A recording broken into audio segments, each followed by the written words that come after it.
Hey, what's going on, everybody? Welcome to day 29 of the 31 Days of Horror. It's crazy, it's getting that fast, guys, but DBougie86 here, as always. And today, I have a film that brings us almost to our conclusion of this 31 Days of Horror. And it's a film that I think is really great to watch in October. It's one that came out in 2018. And it's one that I wish I saw in theaters because this is a fun fucking movie. Spoiler alert. But that is Hellfest. Yes, I just picked this up on Blu-ray recently. Seen this a while ago on TV, and I really enjoyed it. I'll get more into it in a minute. But if you don't know what the concept of Hellfest is it's about this group of friends that end up going to like this traveling haunt, which is actually kind of like a huge like haunt. It actually has multiple haunts inside this giant festival called Hellfest, where there's different categories and different stages of types of haunts. And it's actually a very interesting concept in its own right. But unbeknownst to this group of friends, there's actually a killer afoot who actually, as we see in like this cold open credit scene, likes to travel to these kind of haunts and festivals and do his killing. He blends in with the workers, and he actually goes around killing people that interest him. And unbeknownst, our main character of this film has caught his eye, and he starts stalking her and her friends one by one through this Hellfest, pretty much. I actually like the concept of the killer of this movie. I like that we don't get to know who he is as a person or any backstory whatsoever. We don't get to know anything through all the movie.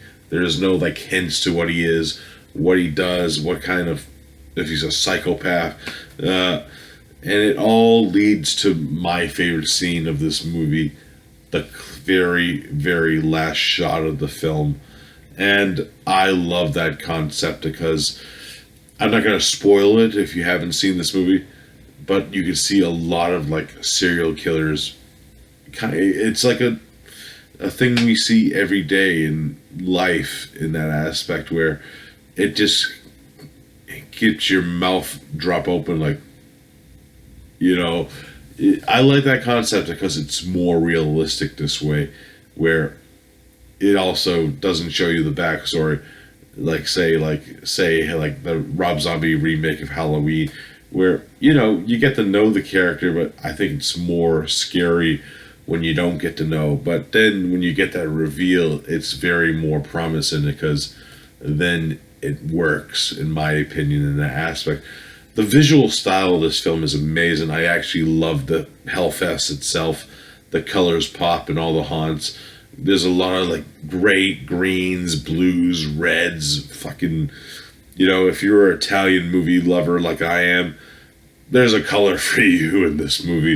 It's fucking great, and the cast is fun. They actually play their roles really well in this film. They're actually believable in the aspect of what they're doing. And, there's like a little drama between like the main chick and Taylor there. She's more of the party chick, the Taylor character in the film. And I like that aspect of it. And, it's great to see like a cameo by Tony Todd. I do wish he was in the movie more. But, it's great. It's great. His little like Barker presence in the film is fucking awesome. Hellfest is a movie that, I really wish I got to see in theaters. And, I'm one of the ones who was like, I didn't go see it in theaters, It was, the time period when it came out, and I was very busy at work at the time and didn't get a chance to go see it in theaters. But I supported it. I still love the film with a passion, I wouldn't be mad if they made a sequel to this one, maybe, like, with different characters with the same, like, the haunt guy coming back and fucking doing his bidding, you know. Hellfest, fucking fun ass time, you know. It's just a great experience, party movie, in my opinion. You know, love this one. You can watch this with a group of people, and you can enjoy it from yourself. That's what I like about this movie. It's a great party movie, but if you just want to throw on something that you don't have to really dissect and say, like, you know, this ain't no, like, fucking Hereditary and that kind of shit. I like that shit too, but this is a great popcorn horror film, which they don't really make these anymore in this aspect where it blends a lot of things together and still is a promising movie. Once you get, like, a lot of, like, the Blumhouse shit, it usually goes towards, like, you know, the cheesy shit or, like, comedy aspect. This one has some funny moments in it, but it's with the characters. It's not, like, you know, laugh out loud fucking funny. It's like some shit they say to each other is kind of funny in the movie. In the relationship ship, that's funny too. It's not played to be funny. That's the aspect. It kind of feels real in that sense. So I really enjoy this movie for what it is. You know, I wish they made more movies like this style in theaters. You know, it really. This is my type of slasher film too. I like, you know, films like Final Exam is one of my favorites, and the killer in this reminds me very distinctly of Final Exam. Although he wears a mask in the movie, of course, but when we first, like, introduced to him, he doesn't, and I like that aspect to it. Yeah, fucking great shit, man. Hellfest, if I had to rate it, solid 8.5 out of 10. I highly, highly fucking enjoy this movie.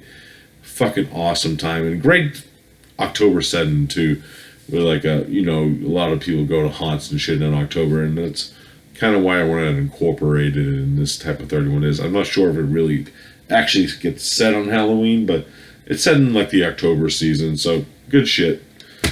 Alright guys, that's it for day 29. I'll be back tomorrow with my final 2005 movie. And I picked a banger to go out with 2005 with these reviews anyways, guys. So, I'll be back tomorrow with another one. Peace.